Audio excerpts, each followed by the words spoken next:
오늘 우리 2022년이죠, 그죠? 스토리가 있는 재미있는 이제 고택 탐방 오늘 네 번째 순서가 됩니다. 오늘 우리가 상격동 일대에 있는 달성 서시문중 이제 제실, 용담제 그리고 채화당이라는 곳을 이렇게 한번 둘러보는 걸로 하고, 오늘 안내 및 해설을 맡은 저는 대구 문화관광 해설사로 활동을 하고 있고요. 현재 대구 유교문화연구소의 소장으로 있습니다. 송은석이라고 합니다. 네, 반갑습니다. 상격동은 대체로 보면 이 언덕바지가 되게 많아, 그죠? 그래서 특히 나이 드신 분들은 살기가 참 안 좋다 그래. 버스 내리가 집에 가려고 꼭 뭐 몇 번씩 이래 오르내리락 하니까. 근데 이 동네 사람들은 특징이 뭐냐면요, 눈이 오면은 새벽이 되면 무조건 나와가 다치와요. 옛날부터 이 동네 사시는 분들은 눈이 왔을 때 서로 도와서 눈을 안 치우면은 엄청나게 불패dak 한다는 걸 다 아는 거예요, 지금. 그래서 새로 이사를 와도 앞 사람들이 해오던 것을 보기 때문에 자기도 따라 하는 거예요. 그래서 지금도 눈이 여름에 겨울에 눈이 암만 많이 와도 새벽이 되면은 누가 불러서 나오는 게 아니라 동네 사람들 알아서 나와가지고 자기 집 앞은 문 열고 길은 자기들이 제설을 다 해버려요. 그래서 눈이 와도 여기 차 가지고 다니는 사람도 오르막 내리막 다 댕겨요, 이 동네는. 좀 희한하죠, 그죠? 상격동에 있는 게 이게 바로 연암산이에요. 그러면 조산족은 뭐예요? 저 옆에 있는 산, 신천 건너편에 있는 산. 여기서 보면 신천 바로 건너편에 흔히 오봉산 하는 침산이에요, 침산. 요거 두 개가 저쪽 서쪽에 오봉산, 침산이 침산동에 딱 있고, 연암산은 상격동에 딱 있어요. 요 사이로 신천이 싹 흘러가는 거예요. 신천 끝이 바로 여기잖아요, 그죠? 그래서 대구 신천이 끝나는 딱 입구에 양쪽에 산이 두 개 있는데, 하나가 침산, 하나가 연암산. 연암산은 연자가 그게 제비연자예요, 제비연자. 그래서 연암산인 이유가, 실제로 상격동 여기 옛날 분들 이 동네 사시는 사람들 얘기 들어보면요, 여기는 제비가요 새카맣게 많았대요, 진짜로. 해질 때쯤 되면은 야들 보통 이렇게 집에다가 이거 둥지를 틀었다가 새겨놓고 부화하면 날아가잖아요. 그럼 바위 절벽 같은 데 살거든요. 제비가 정말 새카맣대요. 그 정도로 제비가 많았대. 그리고 그 제비 붙어 있는 절벽의 모양이 멀리서 보면 꼭 제비처럼 요래 날씬하게 생겼대요. 그래서 제비가 아주 많이 사는 산, 또는 산 모양 자체도 제비를 닮았더라 그래서 연암산 요래 쓰는 거예요. 근데 옛날 기록에 보면 이 연자를 솔개, 하늘을 나는 그 매 같은 거 있잖아요. 솔개 연자를 써서 또 연암산이라고 쓴 그런 그것도 있어요. 자, 근데 우리가 지금 와 있는 요 용담제는 어떤 제실이냐 하면, 달성 서시들 중에 원래 달성 서시들 출발은 저 남산동 이쪽이에요. 대구 중구 쪽이거든요. 그쪽에서 이쪽으로 넘어왔는 이제 흔히 부르는 입향조라고 하죠. 입향조. 상격동에 들어왔는 분. 호를 이재라고 쓰고 이름이 서사진 하는 분이에요. 그분이 여기 와서 마을에 틀을 잡게 되는데, 그분을 추모하고 기리기 위해서 만든 제실이에요. 그러니까 상격동에 터를 잡고 살기 시작한 달성서시 첫 번째 할아버지, 그 할아버지를 우리가 영원히 기억하자 하고 지었는 집이 요 집이고, 지금은 산 중턱에 있는데 원래는 여기 있었던 게 아니고요, 도청교 옆에 있어요. 도청교 옆에. 지금 그 도청교 옆에 보면은 그 옛날에 학생과학관 가는 거 기억나세요? 기억나시죠? 학생과학관 있는 그 자리에 있었는데, 그게 과학관이 들어오는 바람에 어쩔 수 없이 이걸 옮겨야 되는 거예요. 그래서 지금 일로 옮겨온 거거든요. 근데 이 용담제라고 지금 여기에 되어 있는데, 아마 한자라서 다들 잘 모르실 거고, 근데 저 용자는 뭐 아시겠죠? 이걸 이제 우리 갖다 이제 현판 또는 편액 그러는데, 여기는 용담제라고 되어 있으니까 이건 제호라 그러고, 제호. 그래서 전통문화공간에는 요 당호나 제호를 딱 보고 읽을 줄 알고요, 그 다음에 요게 유교 경전에 어디에서 나오는 말을 한자 따왔다는 건지 그게 이해가 돼야 돼요. 사실은 그게 이해가 되면 모든 게 해결이 다 돼버려요. 용담인데 용은 용용자예요. 담은 못담자예요. 못담. 제는 직제자거든요. 그래서 이 용담제 하는 의미를 그냥 표면적으로 봤을 때는 어떤 의미가 있냐면, 제가 아까 처음 있을 때 신천면에 있었다 그랬죠. 도청교 옆에. 거기 뭐 혹시 용대라고 아셔요? 옛날에 대구 저 가창까지 안 올라가고 상동교부터 해가지고 요 무태까지 요 신천 안에서 대구 최고의 절경을 가진 데가 바로 거기예요. 거기 용대 그러는데, 그 절벽이 용머리처럼 생겨가지고 그 아래는 용소, 그래가 아주 깊은 소가 있었거든요. 근데 옛날에는 신천물이 얼마나 맑았겠어, 그죠? 이물 그냥 떠서 먹었다 그러니까. 그때 신천 상동교에서 여기까지 중에서 가장 경치 좋은 데가 바로 상격동 지금 그 용대 자리였어요. 그게. 그래서 거기는 용대라는 절벽에서는 여자분들은 거기 뭐 했겠습니까? 전부 다 자식 모으는 목욕도 맞긴 맞죠.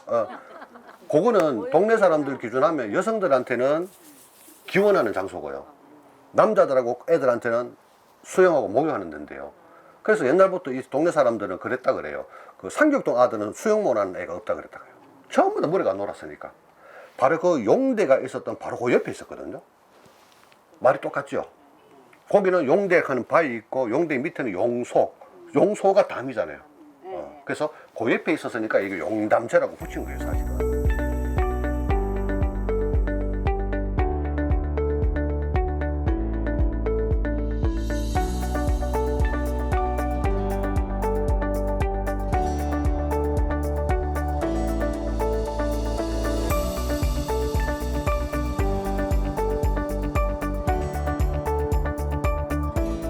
정려각은 뭐냐 하면 억수로 이게 중요한 건데 이거는 조선시대 때 임금이 내려주는 표창이에요. 임금이 내려준 거예요.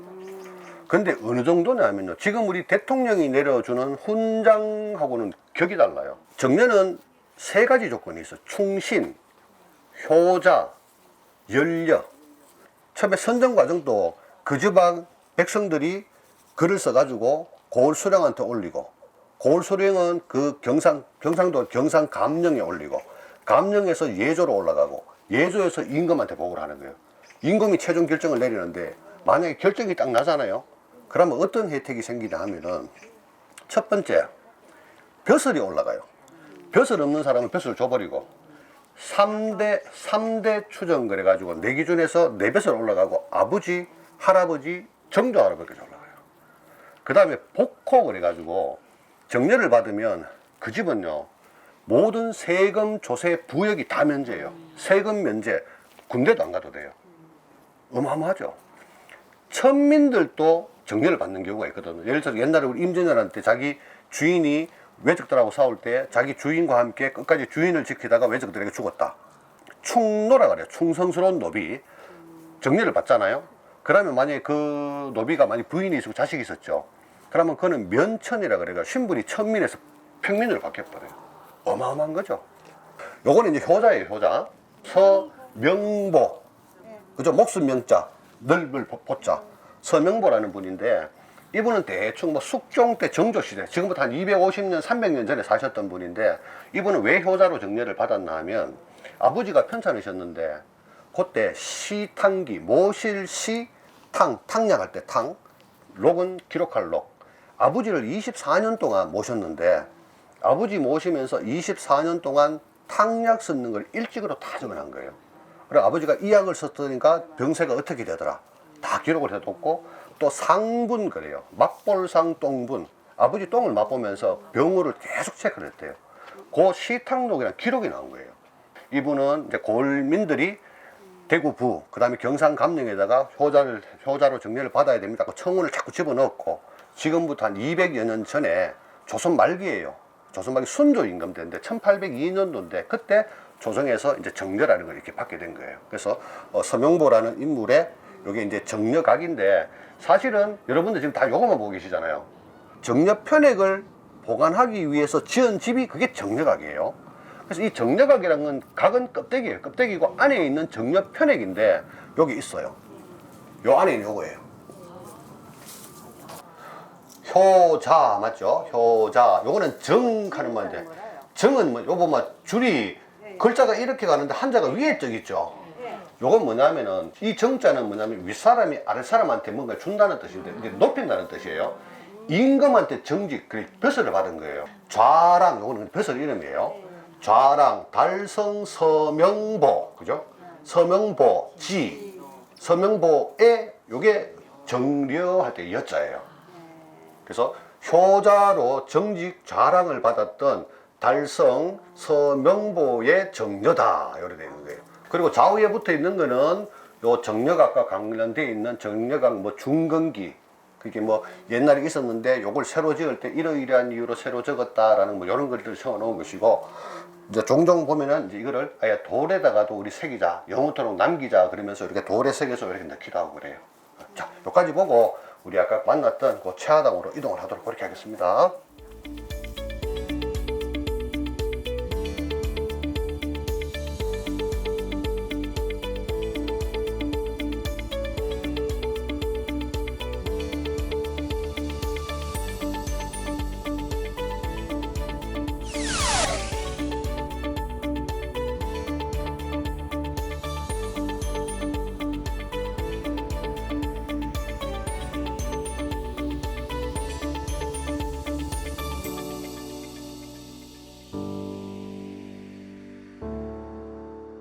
자, 여기가 나무목변이에요. 나무목변이에요. 나무목이 들어가 있긴 해. 무슨 나무하고 관계는 했지, 그죠? 요게 채자인데, 요게 산앵두나무 채자예요. 그냥 앵두나무 생각하면 앵두나무. 요거는 화자죠, 화자. 화자인데 요거는 화려할 화도 되고, 꽃화자도 돼요, 이게. 그래서 산앵두나무 꽃. 요거는 집당자예요, 집당. 요 채자가 딱 나오잖아요. 여기에서는 저 채자, 산앵두나무 채자가 딱 나오면 무조건 형제간의 우애예요, 우애. 그래서 이 집은 딱 저 글자만 딱 보면은, 아, 이 집은 우때 어떤 선조들인데 형제간의 우애를 상징하는 그런 집이구나 하고 이렇게 판단하면 돼요. 그리고 들어올 때도 보면 또 위에 이 대문 위에 또 이름이 있었거든요. 화악문 요래 되어 있어. 꽃화자에다 악자는 꽃이 피면은 꽃 밑에 꽃받침이 있잖아요. 꽃받침 악자거든요. 앵두나무 잘 머릿속에 떠올려 보이세요, 앵두나무. 앵두나무는 줄기가 이렇게 있고 그 옆에 빨간 게 얼망졸망 막 달려 있잖아요. 줄기는 부모고요. 얼망졸망 달게 그게 자식이 자식. 근데 앵두는 보면 꽃이 보면은 앵두 달렸고 밑에 꽃받침이 딱 붙어 있죠. 항상 앵두 꽃받침은 같이 가잖아요. 이게 두 개를 형제로 보는 형제. 그래서 이거는 이제 옛날에 이제 시경이라 하는 책 2000 몇백 년 전에 책에 보면 상채식 하는 아주 유명한 시가 있는데 거기에 상책하는 말이 맹 산앵두인데 그게 요 글자 요 글자. 그래서 예를 들면 뭐 이런 거예요. 뭐 형제는 뭐냐면 세상 어디 가도 제일 먼저 생각하는 게 형제고, 낯선 곳에 가도 떠오르는 게 형제고, 죽을 때 되면 장례칠 때 되면은 나를 제일 걱정해 주는 게 형제래요. 그래서 형제간의 우애를 뜻하는 집.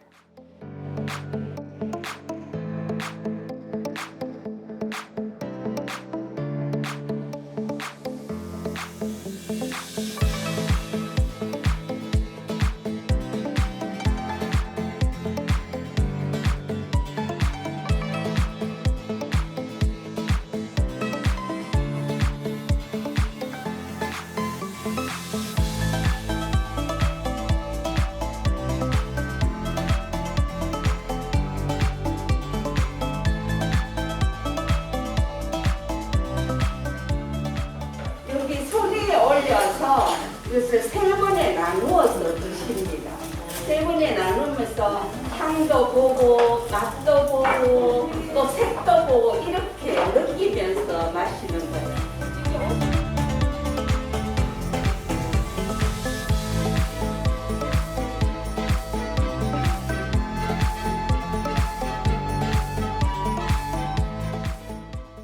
우리 원래 대구가 맨 처음이 어디서부터 출발했는지 압니까? 대구가?